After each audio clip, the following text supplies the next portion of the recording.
Bruce Lee was born on November 27, 1940, in San Francisco, while his father, a well-known opera singer, was touring in the U.S. His parents named him Lee Jun-fan, which means return again.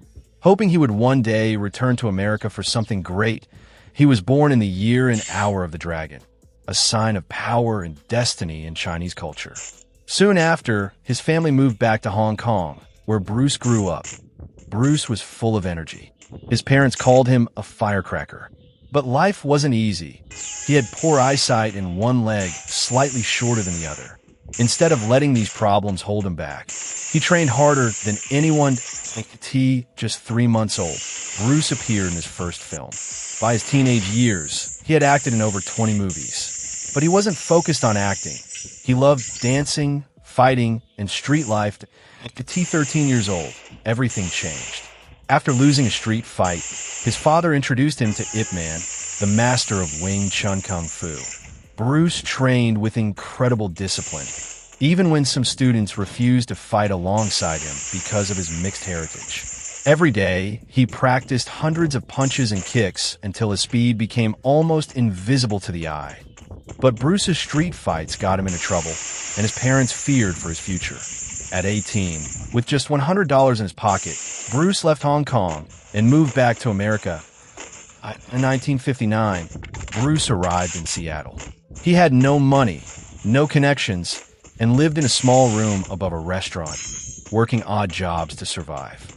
But every night, he trained kicks, punches, push-ups, and endless drills that he finished high school at Edison Technical School and later attended the University of Washington. Despite his accent and broken English, Bruce was confident, funny, and charismatic. Soon, classmates were amazed by his speed. One demonstration, his famous one-inch punch, earned him his first American students. Bruce began teaching Kung Fu to everyone, Chinese, white, black, and Asian students. This upset traditional martial arts leaders, who believed Kung Fu should remain only for Chinese people. They challenged him to a fight against Wong Jackman in Oakland. Bruce won quickly, but felt he got tired too easily. This led him to develop his own style, Jeet Kune Do, the style with no style. In Seattle, Bruce met Linda Emery, one of his students. Despite opposition from her family, they married in 1964 and later had 2 children, Brandon and Shannon. Linda stood by Bruce through poverty and rejection, becoming his strongest supporter that Bruce's training reached superhuman levels. He could do 2-finger push-ups, deliver the 1-inch punch, and move so fast that cameras had slowed down his fight scenes. He trained 4 to 5 hours every day, often throwing thousands of punches and kicks. But Hollywood didn't want him as a leading man. They told him America wasn't ready for an Asian star. He only got small roles, like Kato in The Green Hornet. When opportunities stalled, Bruce made a bold choice: return to Hong Kong and prove his worth there. When Bruce returned in 1971, he discovered something shocking. He was already famous. The Green Hornet had failed in the US, but in Asia, it was a hit. In fact, fans called it the Kato Show. Bruce signed with Golden Harvest Studios and starred in The Big Boss. Despite its low budget, the film was a massive hit, breaking records. His next movie, Fist of Fury, became an even bigger success. In one iconic scene, Bruce destroys a sign that reads, "No dogs and Chinese allowed," a powerful symbol against racism that he then wrote, directed, and starred in Way of the Dragon, which featured the legendary showdown with Chuck Norris in Rome's Coliseum. That fight scene is still considered one of the greatest in movie history. That Bruce's training was extreme. Thousands of punches, kicks, hours of stretching, weightlifting, and meditation every single day. He tracked everything in notebooks, treating his body like a living science experiment. Finally, Hollywood recognized his talent. In 1973, Bruce starred in Enter the Dragon, his first big American production. The film was stylish, powerful, and showcased Jeet Kune Do to the world. But just before its release, tragedy struck. At only 32 years old, Bruce Lee died suddenly from brain swelling. His passing shocked the world.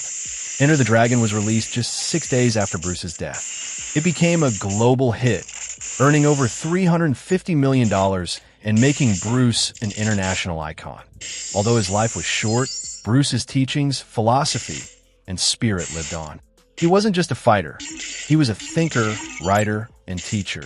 He believed in discipline, self-expression, and living with purpose. Be water, my friend. Adapt to life. Be flexible. Flow instead of resisting. I fear not the man who has practiced 10,000 kicks once, but the man who has practiced one kick 10,000 times. Focus and mastery matter more than variety. Knowing is not enough. We must apply. Willing is not enough. We must do. Take action. Don't just dream. After his death, his wife Linda raised their children with strength. Tragically, his son Brandon also died young while filming The Crow in 1993. Today, Bruce Lee's face is on statues, posters, and books all over the world. He inspired countless stars and athletes, from Jackie Chan and Jet Li to UFC fighters like Conor McGregor. He is often called the father of modern mixed martial arts. Bruce Lee's message was simple: believe in yourself, train hard, keep learning, and live with purpose. He showed the world that limits exist only in the mind. Bruce Lee lived every day as if it were his last. He trained his body, expanded his mind, and followed his heart. He changed not only martial arts, but also cinema and culture around the world. His story is not just about fighting. It's about courage, discipline, and never giving up.